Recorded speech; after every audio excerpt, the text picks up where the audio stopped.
Muy buenos días, buenas tardes, buenas noches, estimada audiencia. Estamos reunidos una vez más en los webinars mensuales que realizamos a nombre de la Asociación Colombiana de Farmacovigilancia, la cual de todo corazón agradecemos mucho su participación.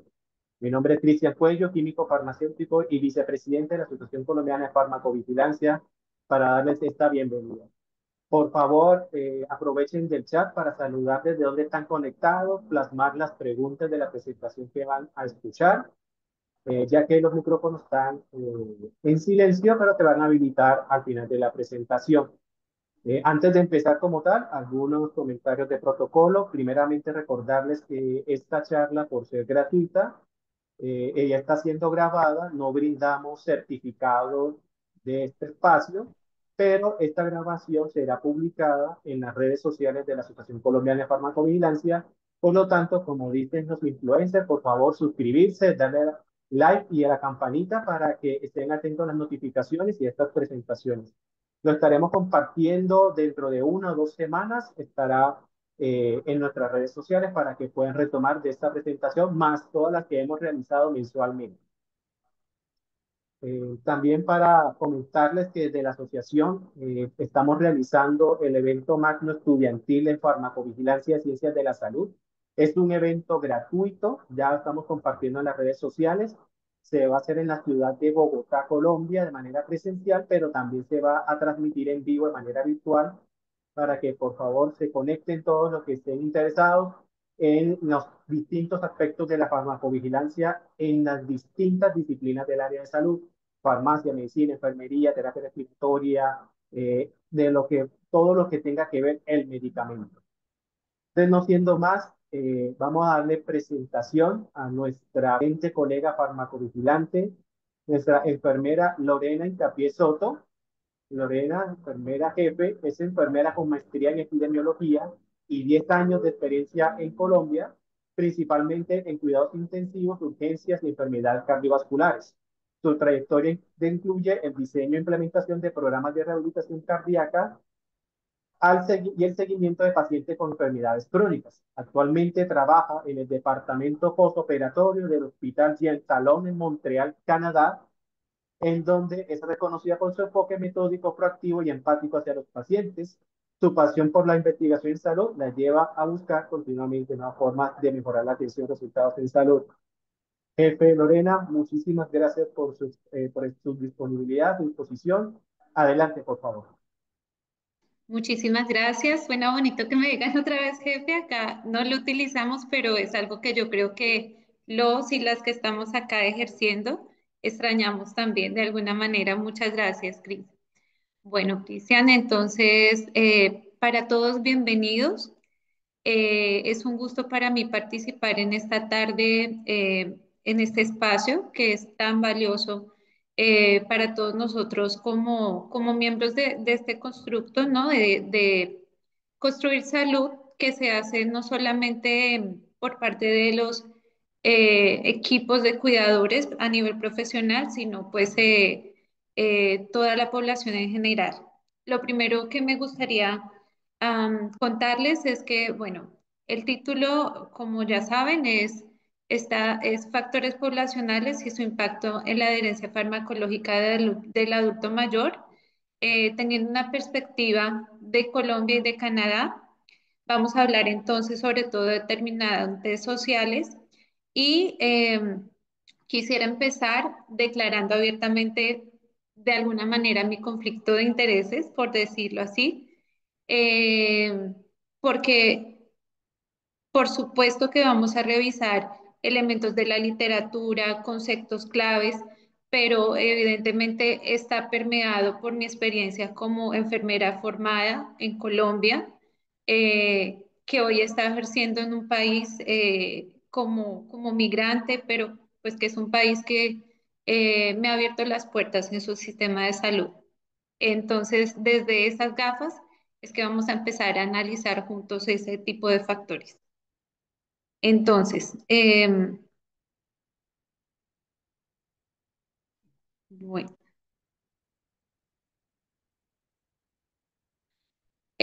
vamos entonces a revisar los objetivos.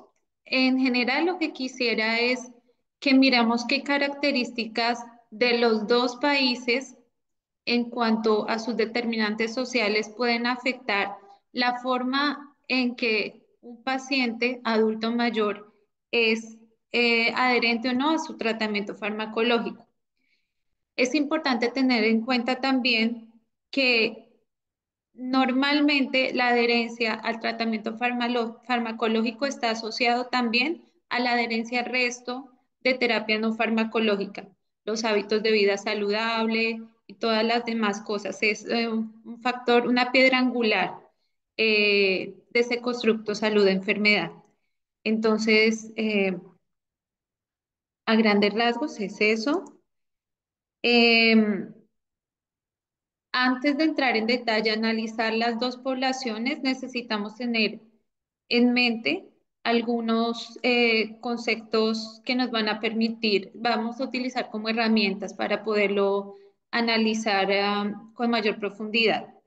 Entonces, primero, saber que durante el proceso de envejecimiento se producen algunos cambios que como profesionales de la salud necesitamos tener en cuenta para pararnos frente a ese desafío de ser facilitadores frente a la adherencia y a todos los procesos de salud de enfermedad de nuestros pacientes. Entonces, a nivel de farmacodinamia, eh, es importante tener en cuenta que se produce una disminución en la absorción. Eso hace que haya menor biodisponibilidad y esto puede tener un efecto, una disminución en el efecto terapéutico. Eh, Se produce también un enlentecimiento del metabolismo. Esto aumenta el riesgo de toxicidad y de sobredosis en el paciente adulto mayor y también existe una disminución en la eliminación. Eso a nivel de farmacodinámica. Del lado cognitivo, encontramos una ligera disminución en la memoria de trabajo y una disminución general en la atención.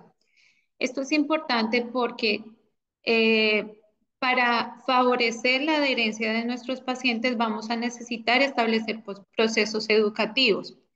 Y si estamos frente a un paciente que a nivel conectivo ya está presentando estos cambios, sin hablar de que además son pacientes en los que encontramos una prevalencia elevada de demencia y de problemas cognitivos en general, pues es aún más desafiante el panorama para nosotros.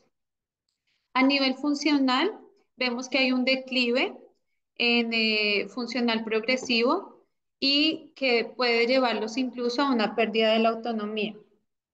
Acá también es importante mencionar que muchas de estas personas pues están estableciendo, están presentando un cambio de roles y ahí lo enlazo con el último grupo de factores que es la parte psicosocial.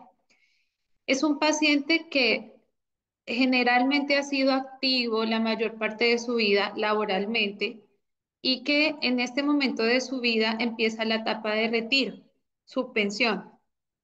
Eso lo puede llevar muy fácilmente a un aislamiento social, sumado también a que, por ejemplo, se había fundado una familia, ya los hijos se han ido o de pronto ya no está con la pareja habitual que tenía, todo eso produce mayor aislamiento social y eso va a tener un impacto directo sobre las redes de apoyo de esa persona que en esta etapa de la vida es especialmente importante. Impacta nuestro cuidado también. Em, También se presenta un miedo mucho más marcado a la muerte y una posible necesidad de adaptarse a un nuevo medio de vida. En este punto me quiero detener porque ahí voy a entrar de una vez a hablar de una diferencia que tenemos entre las dos poblaciones. El porcentaje de adultos mayores que viven en un medio de trabajo que no es el hogar en el que han estado siempre, sino que necesitan de pronto un mayor nivel de cuidado porque han perdido autonomía o porque están en aislamiento social, es mucho más marcado acá. Y eso va a determinar mucho la manera como se establece incluso la estructura del sistema de salud y el sistema social. Eh, es muy importante también tener en cuenta que hay algunos prejuicios asociados al envejecimiento. Comentarios como que cuando uno se vuelve viejo, entonces se comporta como un niño, que todos nos volvemos como niños. Es como la segunda niñez. Y quizá lo digamos coloquialmente, pero cuando se está intentando establecer una relación terapéutica con esa persona que está buscando nuestro soporte profesional, es posible que esto no favorezca el establecimiento de esa adherencia que buscamos. Eh, el prejuicio también de que el envejecimiento equivale a dolor. Entonces, eso puede determinar también el hecho de que si el paciente necesita una dosis mayor de analgésico, no podemos entrar nosotros a juzgar que, claro, como está viejo, entonces tiene derecho a que le duela todo, como coloquialmente decimos. Y la invitación hoy es a generar esa sensibilidad de que como profesionales y como cuidadores en general, estamos llamados a ir más allá de esos prejuicios. Eh, También se asocia el envejecimiento con incapacidad, sobre todo adquirir nuevos conocimientos. Entonces puede suceder que yo diga, no, es que va a ser muy difícil explicarle las estrategias para favorecer la adherencia o establecer en conjunto con el paciente estrategias de adherencia, porque pues está viejo y no va a poder adquirir nuevos conocimientos. Bueno, aquí es necesario entonces empezar a hablar de demografía. Yo estoy segura que muchos de ustedes están familiarizados ya con la idea que pues estamos teniendo una tendencia desde hace ya muchos años al envejecimiento poblacional, la inversión de la pirámide poblacional. Eso por un lado, es decir, que la proporción de población mayor a 65 años y más está tomando la base, la parte más grande de la pirámide. Eso por un lado, pero además está sucediendo que la esperanza de vida también está aumentando. Entonces, la primera parte de la diapositiva en donde ven todo el mapa mundi rojo, eh, es la esperanza de vida que teníamos más o menos hacia 1800, en donde no se superaba de 25, entre 25 y 40 años. Esto debido a las condiciones de salubridad que teníamos para esa etapa. Eh, y eso se ha ido transformando entre 1800 a 1950, ya el panorama fue cambiando, como pueden ver en la parte media de la diapositiva. Eh, y ahí ya empezamos a ver diferencias marcadas. Quiero que en este momento, por favor, centremos la mirada en nuestros dos países foco en este conversatorio. Entonces tenemos Canadá, que para el año 1950 tenía una esperanza de vida de 68 años y Colombia, probablemente pues no se alcance a ver, yo les informo, estaba con una esperanza de vida de 48 años. Cuando hablamos de esperanza de vida, quiere decir lo que se espera que una persona que nace hoy pueda llegar a vivir. ¿Cuántos años puede llegar a vivir si naciera hoy? Eso que nos indica que para ese momento las condiciones de vida favorecían mucho más eh, la longevidad. Y si vemos ya para el año 2015, que seguramente es una perspectiva aún mejor en nuestros días, el panorama es completamente distinto a lo que veíamos en donde todo está rojo. Para ese momento entonces, Canadá con una expectativa de vida de 82, una esperanza de vida, perdón, de 82 años y Colombia 74. No estamos muy lejos de lo que manejamos hoy por hoy, pero allá vemos que es una diferencia de casi 8 a 10 años. Parece pequeña, pero en términos de condiciones de vida y como indicador de salud sí es marcado. Esto también presenta un desafío grande para nosotros. ¿Porque lo quise traer a colación? Porque estamos viendo que las personas están tendiendo a vivir mucho más tiempo y eso lo quiero reafirmar con, con esta parte de la distribución etaria.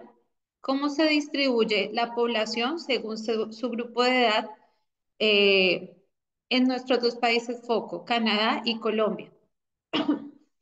Si observamos los dos gráficos, la línea café en la parte superior no pareciera ser muy grande la diferencia. Uno diría, la línea café no está muy gruesa. Esa es como la proporción de pacientes, de personas adultos mayores, pero aquí es importante tener en cuenta otro concepto y es la densidad poblacional.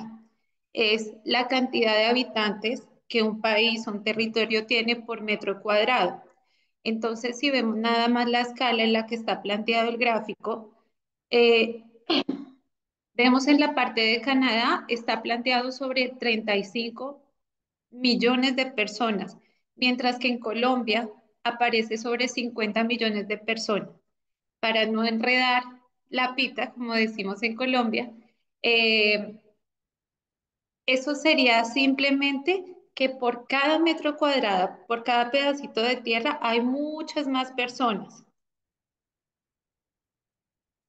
Y eso hace que en general la población adulto mayor es mucho más grande aquí con relación a la de nuestro país.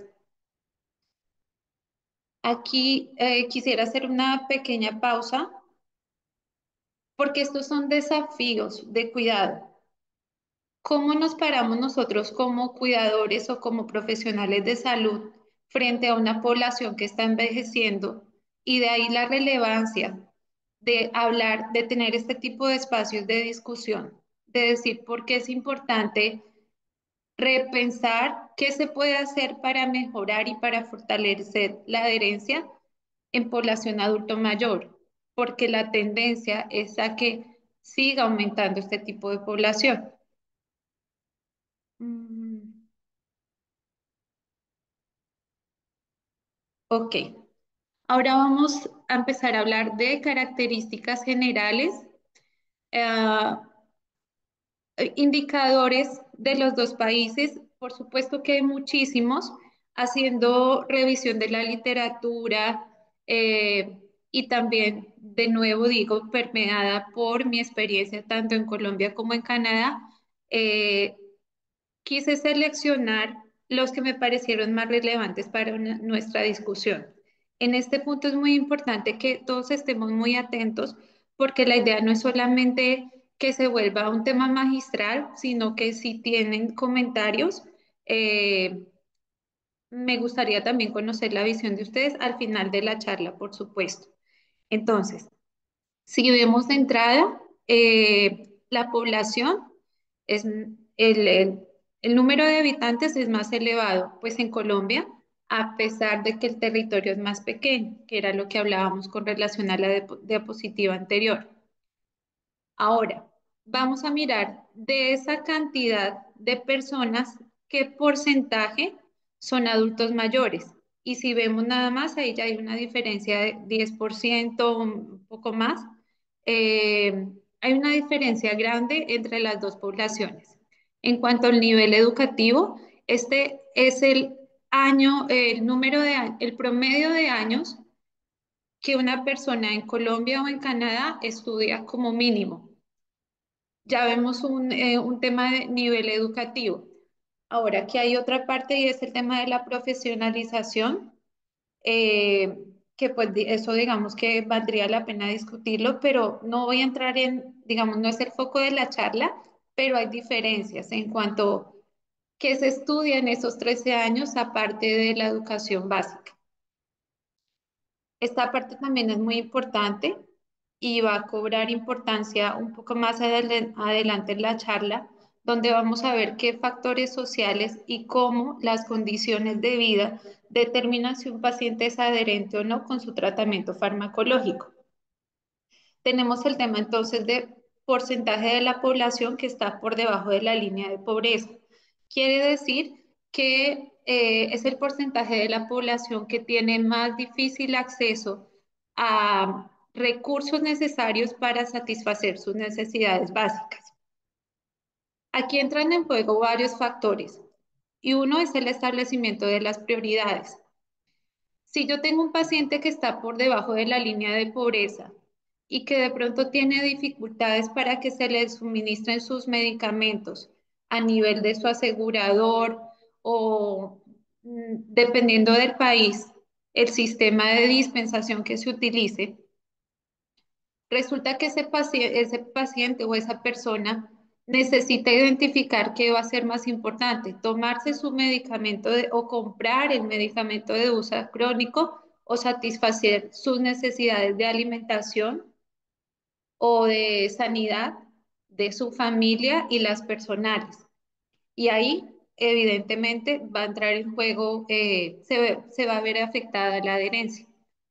El otro tema es el índice de dependencia. Esto es una relación que se hace entre la cantidad, como la proporción de la población que podría ser susceptible a trabajar y que por ser o adulto mayor o niño no puede hacerlo. Quienes eh, vienen a hacer la fuerza de trabajo, pues los que están en edad de hacerlo.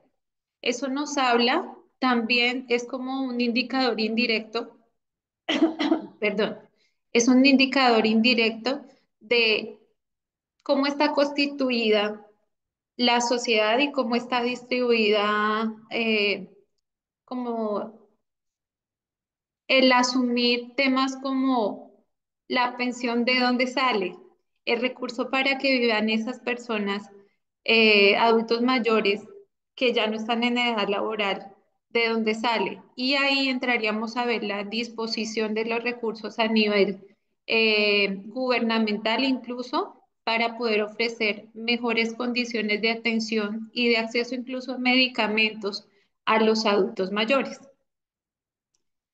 El otro tema es el gasto público en salud. Acá quisiera que nos tomáramos un momento para mirar qué paradigmas tenemos frente a nuestro sistema de salud como colombianos, o bueno, no sé también si hay gente de otras nacionalidades o de otros países que estén participando en la charla, y qué paradigmas tenemos frente a lo que hemos escuchado del sistema de salud canadiense. No, digamos que por tiempo no podríamos como escuchar cada una de las perspectivas, pero sí es importante tener en cuenta que aunque sea quizás un país, no necesariamente el hecho de que un país genere o mueva grandes cantidades de recursos, quiere decir que las condiciones de salud están dadas, que los recursos están dados o destinados para establecer la salud como una prioridad. Si ustedes miran los dos porcentajes del Producto Interno Bruto en Colombia y en Canadá, los porcentajes no están muy lejos. Ahí cabría entrar a ver también cómo se están distribuyendo esos recursos, cuáles son las prioridades a nivel gubernamental. Y saber también que el sistema de salud de ambos países tiene componentes públicos y tiene componentes privados. ¿Qué ofertas hay en los dos? Y eso también cambia enormemente eh, la manera como nuestro paciente mayor o nuestra persona mayor a 65 años eh, tiene acceso a las condiciones que van a favorecer adherencia al tratamiento farmacológico. Voy mirando tiempo también un poquito. Eh, eh, la mayor parte de los datos descritos aquí son tomados de la Organización Panamericana de la Salud y de la Organización Mundial de la Salud. Entonces, en cuanto a morbilidad, me llamó mucho la atención ver que para el año 2024, morbilidad quiere decir de qué se enferma la gente en los dos países. La mayor parte, eh, es decir, hay una coincidencia entre los dos países y es que la mayor carga de enfermedad está dada por enfermedades no transmisibles, lo que nosotros llamamos comúnmente enfermedades crónicas. Entonces está la obesidad, la hipertensión, la diabetes, la enfermedad pulmonar, em, principalmente toda la parte cardiovascular. Eso habla también am, de las características de la población. Y aquí quisiera que empecemos a hacer la relación, empezar a pensar cómo el tipo de enfermedad puede influir también en qué tan adherente es mi paciente o mi familiar, porque sé que probablemente hayan incluso personas que no son profesionales en el cuidado de la salud, pero que han aprendido a hacerlo de forma empírica porque tienen algún caso cercano en su familia. Eh, en general, ¿qué nos dice la literatura? La literatura dice que generalmente, cuando se trata de enfermedades, patologías agudas, como una gripa, una infección, un posoperatorio, la gente tiende a ser más adherente en general a todos los cuidados, pero especialmente con el manejo farmacológico, porque la necesidad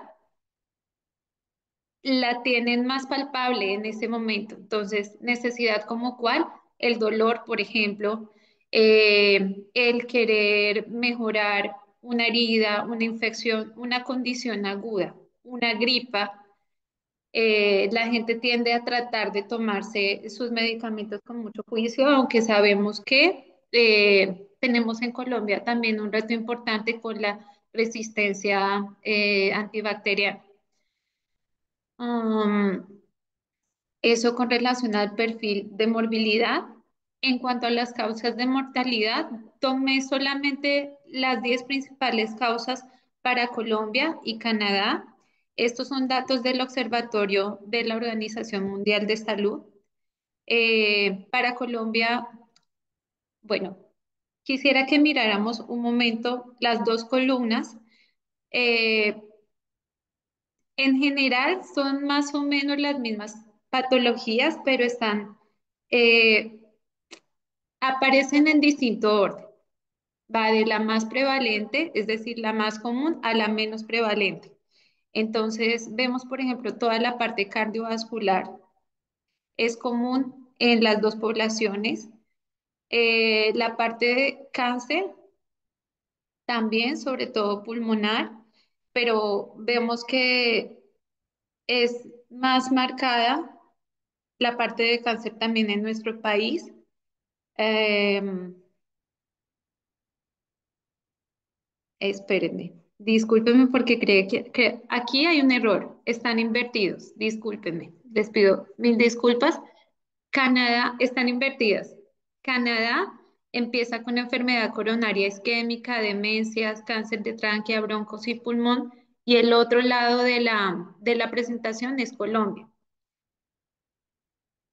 Am, Acá quisiera también traer a colación las enfermedades mentales, toda la parte de salud mental, porque son muy distintos los retos que se asumen al hablar de adherencia frente a un paciente psiquiátrico que hablar de adherencia frente a un paciente hipertenso o diabético. El panorama de cuidado, el contexto de cuidado es completamente distinto y los retos también son diferentes. Eh, bueno, hasta aquí lo que quisiera es rescatar. Bueno, es difícil establecer un paralelo 100% certero de los dos países, Intenté buscar estudios, pero desafortunadamente la literatura con relación, eh, con un enfoque comparativo entre las dos poblaciones puntualmente es muy escasa. Lo que se habla son de estudios sueltos o de artículos sueltos o incluso artículos de revistas, eh, como lo que llamaríamos casi como literatura gris también.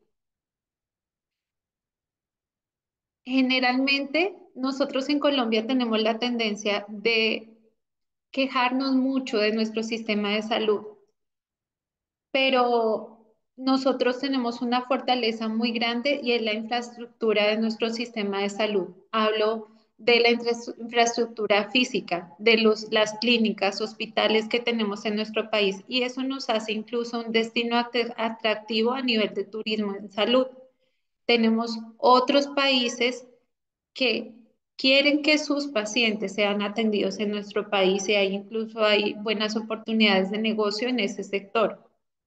El otro, eh, como factor a favor que tenemos nosotros en Colombia es la disponibilidad de personal y al mismo tiempo es un reto enorme para la población de Canadá.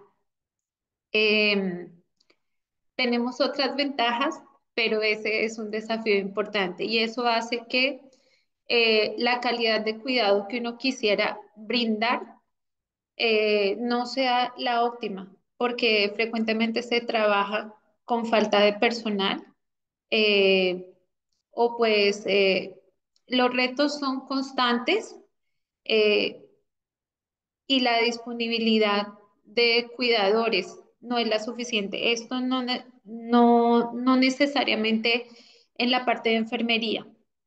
También hablemos para no ir muy lejos de médicos de familia. ¿Qué sucede?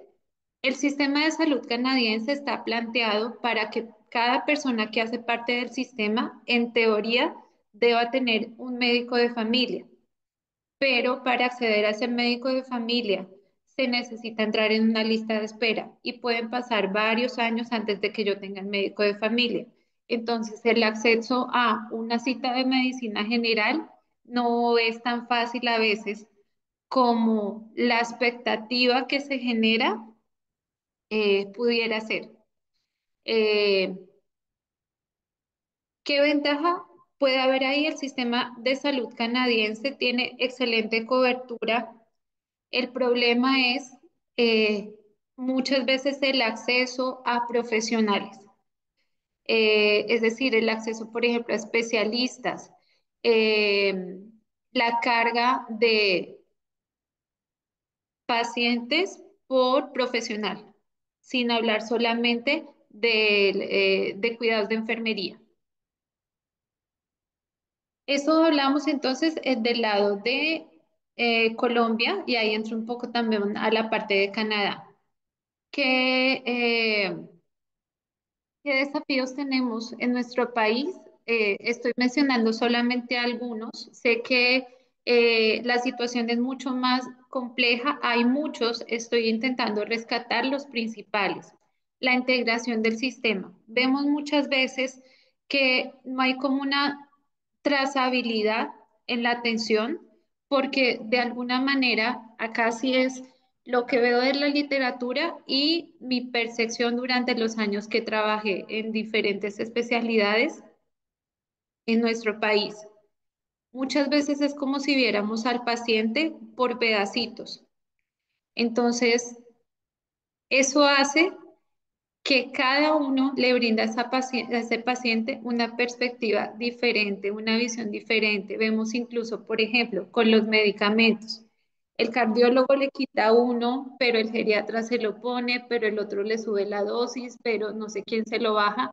No hay una comunicación y no hay una trazabilidad tan marcada, o fue lo que yo pude experimentar durante mi tiempo de trabajo. Eso afecta evidentemente la adherencia general y en los medicamentos, porque eso hace que el paciente pierda credibilidad en uno u otro profesional o bien en el sistema general de atención. No solo el paciente, sus cuidadores también puede suceder. Em, El otro tema que tenemos es la distribución de los recursos, porque hay recursos en salud. Como hablaba al principio, tenemos una excelente infraestructura con muchos desafíos también, pero nuestra infraestructura de salud es buena. La manera como se distribuyen esos recursos, pues es el desafío por los factores que a nivel gobierno, a nivel institucional, pues conocemos también, que no es el centro tampoco de este conversatorio. Em, Tenemos en general buena cobertura, pero el problema es el acceso a las regiones alejadas y la manera como nuestro sistema de salud garantiza verdaderamente la respuesta a las necesidades de salud a las comunidades más alejadas. Los dos últimos factores los quiero dejar al final, porque son factores que de alguna manera están presentes en las dos poblaciones. Tenemos entonces, vamos ahora para el lado de Canadá. Una de las cosas que me gustaría rescatar del sistema de salud canadiense es la manera como se integran. De hecho, se habla no solamente de servicios de salud, sino que está articulado de una vez con los servicios sociales.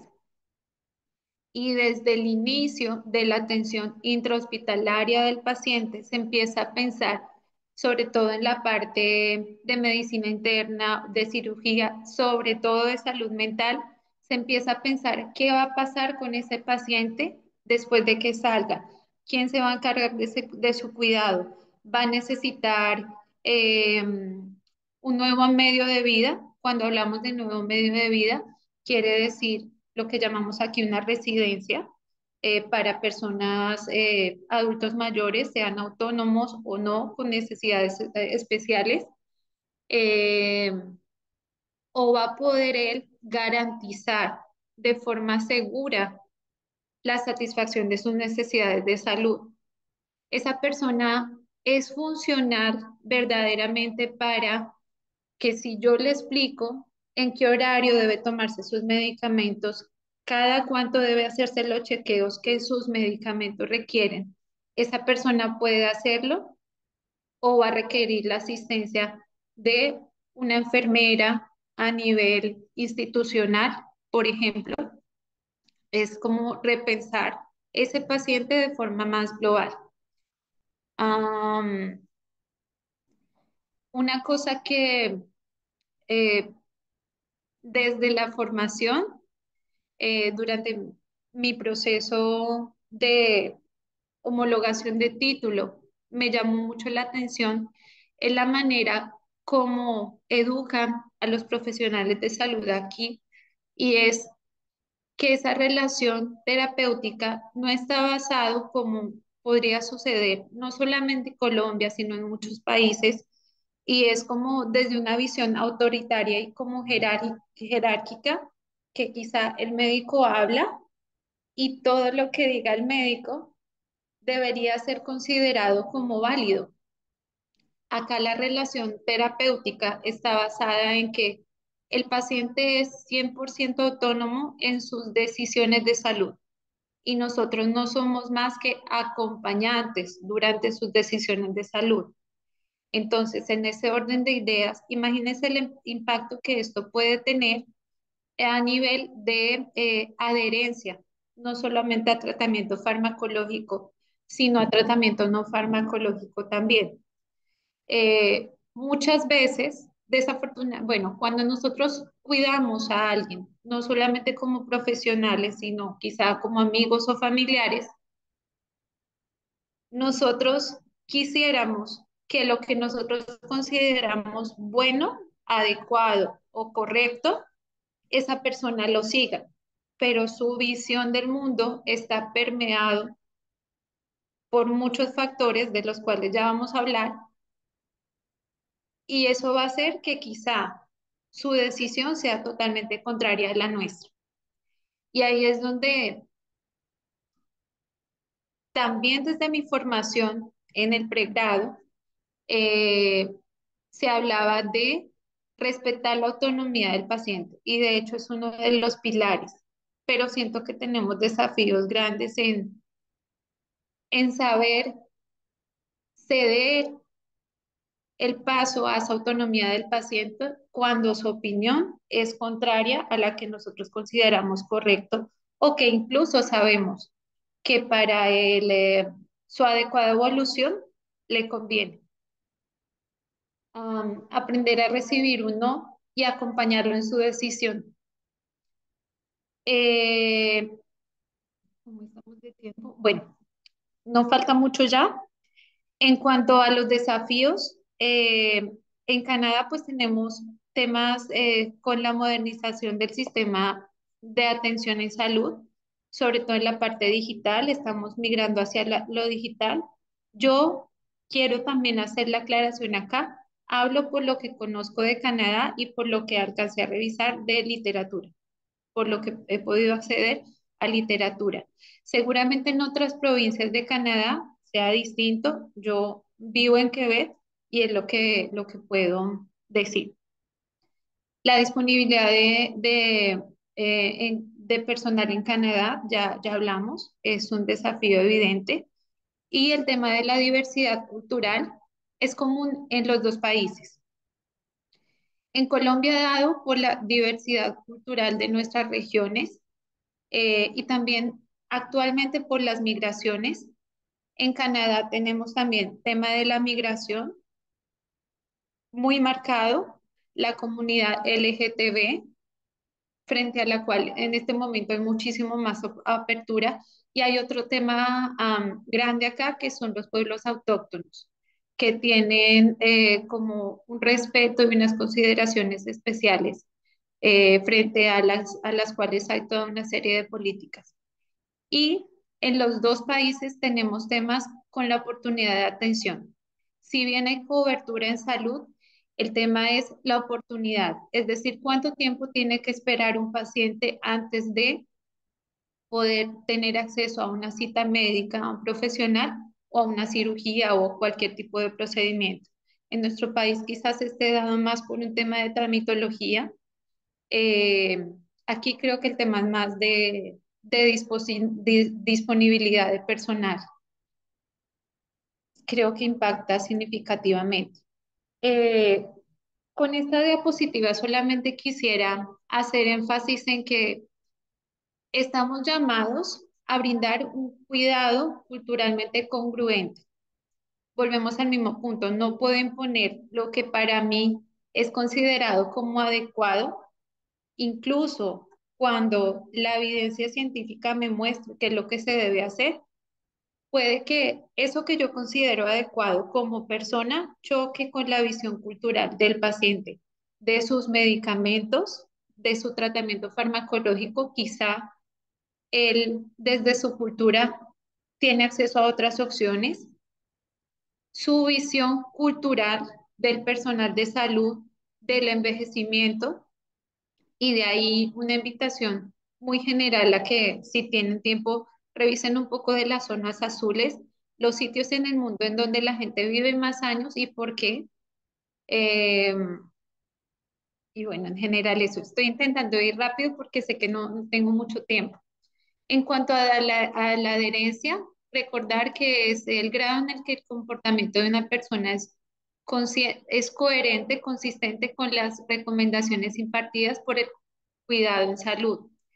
Ahí hay dos factores, que es la concordancia, es decir, el acuerdo en que se hace entre el cuidador, el profesional de salud, y lo que el paciente verdaderamente hace, y la persistencia, que es que realmente el paciente aplique esas recomendaciones o pues los acuerdos que se hicieron.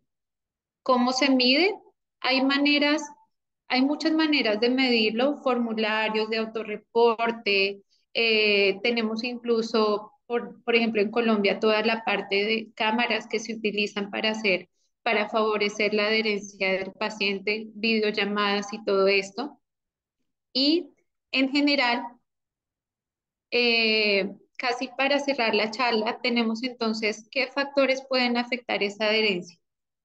Tenemos los relacionados con el paciente, sus condiciones de vida, el equipo de profesionales y la visión de ese equipo de profesionales, el abordaje que haga, el tipo de enfermedad, si es una enfermedad aguda o crónica.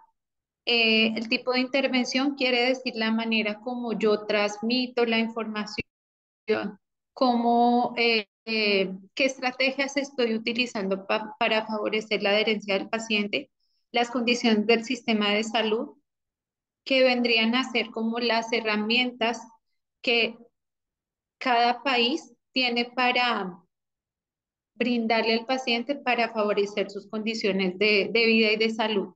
Y por último, toda la parte socioeconómica, que son algunos de los factores que hemos podido mencionar durante la charla. En cuanto a la literatura, al estado del arte, en cuanto a factores socioeconómicos que impactan la adherencia al tratamiento, a nivel de Canadá se describen en la literatura factores como la falta de soporte familiar. Muy poquitos artículos encontré sobre de la manera como el soporte familiar, la red de apoyo favorece. Estaban más orientados a la falta. Es decir, el nivel como de soledad en el que se vive por ser población principalmente migrante o adulto mayor, eh, pues es muy difícil establecer redes cercanas que brinden verdaderamente un apoyo para la toma de medicamentos, por ejemplo. El nivel educativo también influye. Eh, es una población, puede ser población mucho más demandante porque están habituados a buscar más información. Una persona con un nivel educativo más elevado, según lo descrito en la literatura, está más abierto a hacer preguntas y a ejercer sus derechos también. La duración de la enfermedad, que ya lo hablamos, también está descrito en la literatura para los estudios de Canadá. De Quebec solo encontré un estudio que lo describía. Capacidad adquisitiva, hablaba que un paciente que tiene mayor capacidad adquisitiva va a tener mayor disposición para buscar estrategias que favorezcan su adherencia.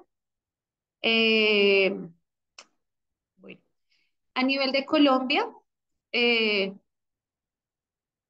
realmente no hay muchos estudios comparativos entre regiones, pero lo que puedo decir es que en general se describen como factores que pueden influir la adherencia al tratamiento, está la posición económica y ese sería como un factor positivo frente a la adherencia y el estrés crónico como un factor negativo. En un estudio que se hizo en el 2016, se asocian los dos. Una persona con una posición económica de pronto más difícil, obviamente va a estar expuesto a un estrés crónico dado por su dificultad para acceder a los recursos, pues en salud y en general, y a cubrir sus necesidades básicas. Y en Colombia se describe el soporte familiar como factor a favor. Acá no es la falta de soporte, sino más la manera como la familia o los amigos funcionan como un factor facilitador de adherencia. Am, creo que sé que es un tema amplio. Lo que quisiera es dejar como em, sembrada la inquietud de seguir buscando información en torno al tema, eh, pero quería darles como una perspectiva general desde los dos países y bueno, este sería entonces pues el espacio, si tienen preguntas, algún comentario, bienvenido sea.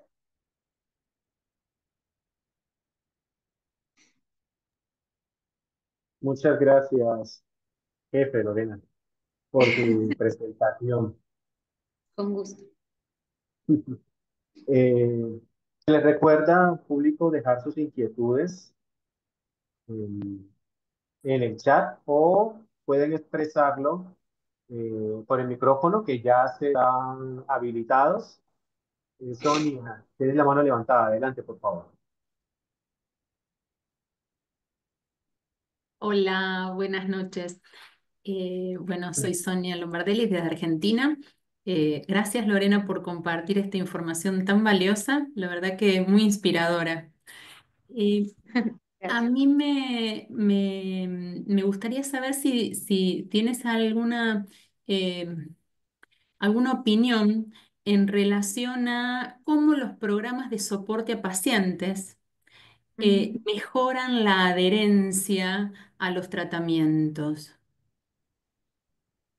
Eh, sí, yo creo que no, yo quisiera que me expliques un poquito más a qué te refieres, porque creo que está un poquito Eh, como global la pregunta. Sí, quizá, o sea, cuando uno ve estudios de adherencia, en general ve que la adherencia a los tratamientos en la población general estaba pensando en patologías cardiovasculares, que son las que habíamos visto en común, estos estudios rondan una adherencia de alrededor del 50%, más o menos, entre 40 y 60%.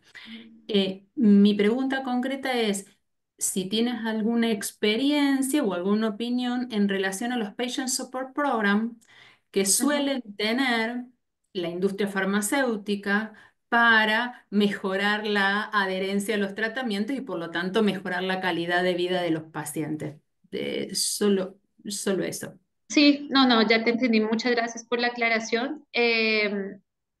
A la luz de la literatura, lo que puedo ver también es que depende también mucho del contexto eh, y juega mucho el tema de las redes de apoyo. Si se trata de un paciente que definitivamente no tiene suficientes redes de apoyo, red de apoyo que lo esté guiando eh, en ese proceso de adherencia, eh, creo que termina siendo muy valioso el rol de un programa de soporte a pacientes, pero muchas veces el rol del soporte el programa de soporte a pacientes termina haciéndolo ese cuidador cercano.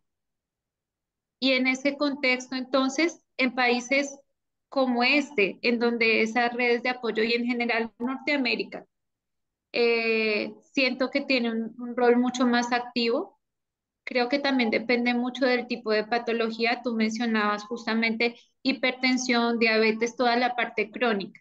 Y Ujú. ahí rescato algo de lo que se mencionó en la charla, y es porque con el tiempo, es decir, un paciente con una situación, una condición aguda de salud, va a decir, yo tengo que resolver esto urgente porque no me está dejando avanzar con mi vida, pero el paciente crónico ya se acostumbró a vivir así, pero los efectos de la enfermedad sobre su cuerpo sí siguen avanzando. Y ahí es donde sí considero relevante el rol de un programa de soporte a pacientes, porque en el largo plazo el paciente pierde adherencia, es lo que describe la literatura. Muchas gracias. Muchas gracias, muy amable. Gracias, Sonia, por la pregunta. Yolanda, ¿tienes el micrófono activo? ¿Quieres comentar algo? Bueno, lo escribí en el chat. Buenas tardes a todos. Solo quería decir que me pareció, yo soy enfermera aquí en Canadá y un análisis muy bien resumido porque es muy complejo de ver las dos culturas y pienso que de cierta manera el análisis de Colombia se compartirá con muchos países de Latinoamérica.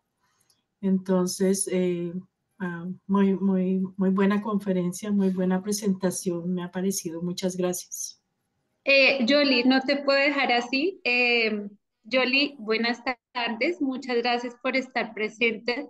Aprovecho tu participación. Sé que tú estás ubicada en Manitoba y que tienes experiencia. Manitoba es otra provincia de Canadá que tienes experiencia también con el manejo de personal, gestión como institucional. Quisiera conocer también si frente a lo que mencionamos para que tú encuentras diferencias en cuanto a, sobre todo, los programas de adherencia paciente. ¿Cuál es tu perspectiva desde Manitoba?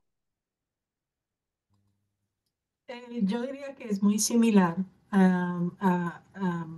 probablemente a nivel nacional aquí en Canadá,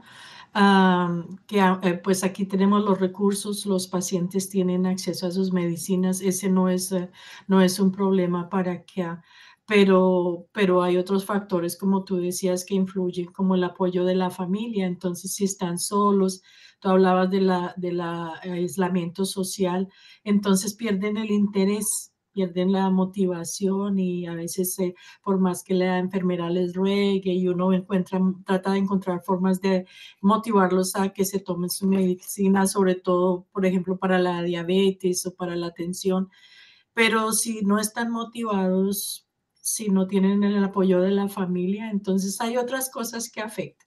En nuestro país, en Colombia, pues es un poquito como al reverso. Allá tenemos, normalmente es la familia está apoyando y está presente en la vida de las personas hasta los últimos momentos de sus vidas. Siempre habrán hijos o nietos que están pendientes, pero a veces no hay la solvencia económica porque esas medicinas normalmente son muy costosas y no las cubre la, la, la compañía de seguros o no las hay, no hay existencias, entonces dejan de tomarla hasta que en un mes o 2 meses tengan acceso a la medicación, entonces ahí tampoco hay adherencia por diferentes razones, pero pienso que aquí en Canadá es muy similar. Muchas Mm, gracias, Julia. Gracias. Ahí quisiera también agregar algo. La intención final de este conversatorio no es decir que en Colombia estamos bien o que en Canadá estamos bien, no es rescatar lo malo, al contrario, es rescatar lo bueno y que podemos aprender de las dos perspectivas para optimizar nuestra intervención cotidiana frente a nuestros pacientes o a nuestro familiar que está en casa, que estamos apoyándolo en su cuidado. Gracias, Lore. Le doy la palabra a nuestra estimada y querida presidenta de la Asociación Colombiana de Farmacovigilancia, Patricia Zuluaga. Adelante, Pati. Muchas gracias, Cris. Bueno, primero quiero felicitar y agradecerle a Lore por haber dicho que sí. Les confieso que yo dije, Lore, vas a hacer esto, tú eres la que sabe de esto. Eh, Confío mucho en el conocimiento y en la experiencia de Lore. Yo tuve la ventaja, la fortuna y la bendición de trabajar con Lore hace un buen tiempo y aprendí muchísimo de ella y sé de su pasión y de su gran experiencia y conocimiento y sobre todo de todo lo que ha pasado en esta transición entre Colombia y Canadá. Entonces, gracias Lore por esto. Hemos tenido muchísimas conversaciones en las que hemos hablado precisamente del problema de la adherencia de nuestros pacientes y creo que si bien es un problema muy grave en paciente adulto mayor, es un problema que se evidencia en todas las edades. Creo que nos abre, como dice Lore, a discutir muchas cosas. Hay, creo yo, muchas teorías y muy poca evidencia que cada vez creo yo que ha aumentado más y sobre todo con el devenir de los programas de pacientes, que Lore también tiene experiencia muy amplia en esto. Y es a nosotros como profesionales de la salud preguntarnos también nosotros qué tenemos que hacer. Yo siempre he dicho que nosotros debemos, aparte de ser muy buenos científicos y muy buenos profesionales de la salud, deberíamos saber más sobre, por ejemplo, antropología de la salud. Y entender cuál es el significado para cada paciente de su enfermedad y de los medicamentos que se toman, porque una vez en una clase de salud pública yo discutía y es, en mi familia lo puedo ver, cada persona tiene un significado diferente y entonces le damos la bendición a la tableta de acetaminofeno, a la tableta de aspirina y no la tomamos porque no solamente es el símbolo de curación, sino un símbolo también de religiosidad, ¿por qué no? Y creo yo que entender el por qué un paciente se toma o no se toma un medicamento nos puede llevar como a ser un poco coaches, porque hasta eso creo que nos tocará aprender para llegarle a cada paciente de una manera. Yo creo que nada va a estar escrito nunca totalmente en este tema, pero sí poder discutir nos lleva a hacernos preguntas interesantes y creo que si bien hoy saldremos con muchas más preguntas que respuestas, como bien Lore lo dijo, em, cuando estemos frente a un paciente, podremos preguntarnos, o nosotros mismos preguntarnos, oiga, ¿por qué si yo me tomo tal medicamento muy juiciosita y por qué no tal otro? O por qué cosas como las que suceden acá en Colombia, porque la gente va y compra el matrimonio, que para los que no sepan qué es un matrimonio acá en Colombia es un antihistamínico, 500 miligramos o 1 gramo de acetaminofén y una dosis de cualquier otro puede ser, pero a veces es amoxicilina, dicloxacilina, un antibiótico. Entonces, ¿por qué tenemos tan arraigado ese tipo de, mm, de costumbres en el país y que eso tiene todo que ver con la adherencia? ¿Y a quién le estamos dando ese poder? Por ejemplo, en nuestra sociedad, el poder del dependiente de la farmacia, pues es bastante relevante. Entonces, creo yo que es muy valioso. Gracias, Lore, invitados todos a poder contactar con Lorena y qué rico sería, por ejemplo, tener una línea de investigación en la asociación que nos hablara de adherencia terapéutica. Entonces, bueno, yo acá como siempre boto bombas y salgo corriendo, pero bueno, de nuevo muchísimas gracias y gracias a todos los que están hoy acá y esperemos que de entre todos podamos replicar el webinar para que muchas más personas lo vean y pues veamos qué podemos hacer en el futuro. Pati, muchísimas gracias por tus comentarios. La gratitud es mutua y el honor es mutuo. Eh, me haces pensar también en la riqueza tan grande. Yo creo que es de las riquezas más grandes que a veces es desafiante y es ese cuidado intercultural acá. Yo tengo también la bendición de trabajar con mi compañera Ana. De ella he aprendido muchísimo de ese tema intercultural. Nosotras trabajamos en una unidad de cuidado posoperatorio. Todos los días tenemos pacientes de diferentes partes del mundo. Podemos tener en un mismo turno, pasamos todo el tiempo del español al inglés, del inglés al francés. Todo el tiempo estamos enfrentados a culturas, por ejemplo, como los hindús, como por ejemplo los pacientes asiáticos, que entre lo que mencionas a nivel de antropología tienen un nivel de tolerancia al dolor distinto, que muy difícilmente sabes tú que te va a pedir ese paciente un opioide. eh, Porque a nivel cultural el dolor tiene otro tipo de connotaciones y eso afecta, en nuestro caso, su proceso posoperatorio inmediato, pero por supuesto que afecta también la adherencia a su tratamiento farmacológico y no podemos pasar del lado de ese tipo de factores. Deberíamos, al contrario, aprender todos los días más y más sobre antropología y sobre las diferentes culturas. Sí, muchas gracias. Antes de dar la palabra a Nidia, que levantó la mano para complementar lo que mencionó Patti, hay también psicólogos involucrados en este tema y en congresos o que tratan adherencia. Hay ponentes psicólogos en donde expresan que la adherencia va más allá de entregar un folleto, entregar un documento con la información de un medicamento. Ya va más allá de eso porque la adherencia es un comportamiento y el comportamiento no se cambia con dar algo de información, porque está todo el tema de las motivaciones, como mencionaron antes, las creencias religiosas o el pensamiento espiritual, el círculo de apoyo, todo lo que pueda ayudar o apoyar en la toma de decisiones frente a si este paciente va a tomar o no el medicamento. O incluso, perdón, aquí me estoy enfocando en tomar, pero también puede estar incluso de ir a la farmacia a buscar el medicamento o incluso de buscar una cita médica y buscar o el médico. O sea, son etapas, porque pueden haber personas que reciben la cita o la consulta médica, pero ni siquiera van a la farmacia. U otros que van a la farmacia, pero no toman el medicamento, o los que sí toman el medicamento, pero no terminan el tratamiento. Por el tema, por ejemplo, los asuntos antibióticos.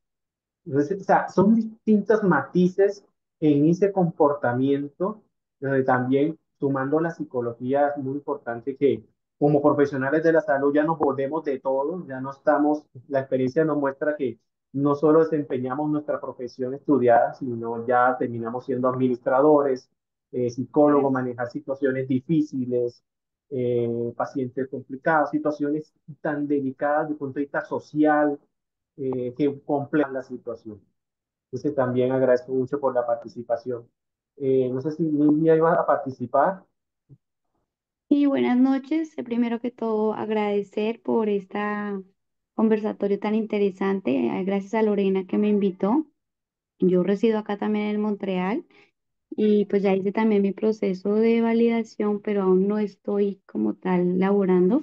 Sin embargo, en lo que he podido estar de cerca acá en el sistema de salud, cabe resaltar lo que hablaba Lore sobre la tramitología, sobre todo para el acceso de los medicamentos en Colombia y la cobertura, digamos, que se tiene acá, que eso sí me parecería muy interesante, por ejemplo, resaltarlo para Colombia, porque acá el médico es quien hace la fórmula y la envía directamente a la farmacia y el paciente tiene que ir Así. directamente a reclamar sus medicamentos allá, mientras que en Colombia, sobre todo en este momento, está esa cadena rota y finalmente la cobertura, el acceso a los medicamentos cada vez está un poco más lenta y a veces inaccesible, como ha pasado en los últimos meses con el problema que tiene pues el sistema de salud en este momento.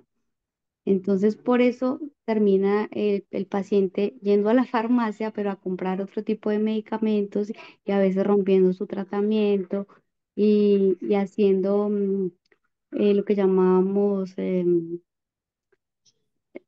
sí, automedicación, ahí va la palabra, automedicación, y pues ahí ya vienen otros factores relacionados que pues ya Lore también habló de eso, pero era así como mi apunte que quería hacer, como para Mu- resaltar.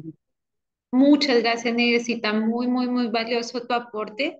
Y sí, eso marca completamente la diferencia porque cada paciente, cada persona tiene asignado su farmacia. Ya es como la va a escoger por proximidad a su hogar, que marca por facilidad de acceso a la farmacia. O sea, no es como la que te asignen o el punto de recepción de, de medicamentos que más fácil te quede con las filas, con eh, facilita muchísimo y por supuesto que favorece la adherencia. Listo, pensaría como última pregunta, comentario del chat dice, ¿la influencia del mercadeo de marcas registradas impacta en relación a factores económicos? Por lo anterior, ¿ese tema está incluido en un potencial estudio? Sí, enfocada como pregunta. Ve, qué pena, ¿puedes repetirla? No, es que tampoco sé si es pregunta o es comentario, no. Compañero, que hizo la pregunta, si puede profundizar. La leo nuevamente. La influencia del mercadeo de marcas registradas impacta en relación a factores económicos. Por lo anterior, ¿ese tema está incluido en un potencial estudio? No, si la persona puede de pronto la Sí, influencia del mercadeo. sí, porque en general el factor Pues económico influye, en general el factor económico influye en la adherencia, que si la persona no tiene cómo adquirir el medicamento, no es adherente. Pero en el tema de marcas registradas, es eh, que, es que no sé si la pregunta también está más orientada a qué impacto tiene la publicidad que un laboratorio versus el otro hacen para favorecer la comercialización de su producto, más que la misma necesidad del paciente a satisfacer una necesidad de salud. O sea, si el paciente termina tomándose el medicamento siendo adherente simplemente por el impacto que tiene un producto comercial, y no sé si a eso está orientada la pregunta, pero de fondo él pregunta por estudios o la persona pregunta por estudios y no tengo el dato en este momento, pero sé que sí hay estudios ya a nivel hay toda una rama de la epidemiología relacionada eh, con la farmaco, eh, los estudios económicos.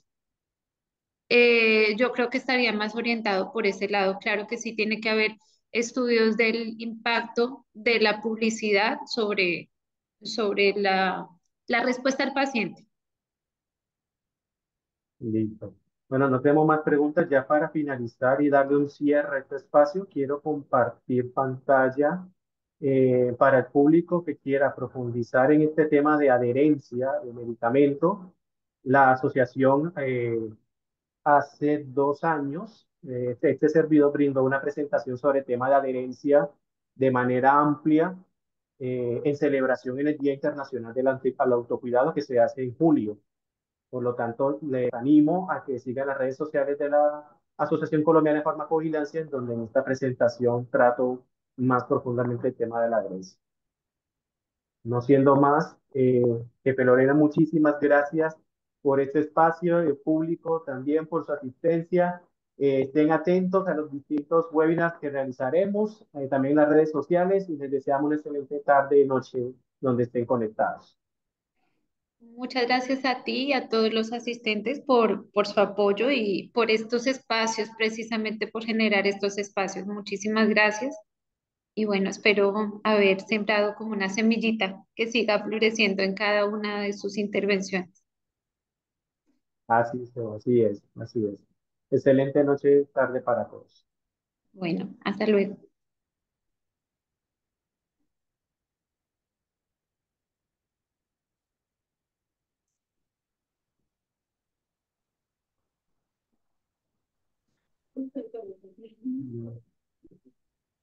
Tengo algunos regalos para ti.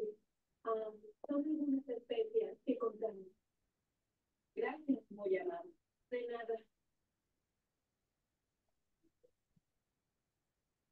Talleres es el único hermano que tengo. No somos una familia numerosa, pero igual.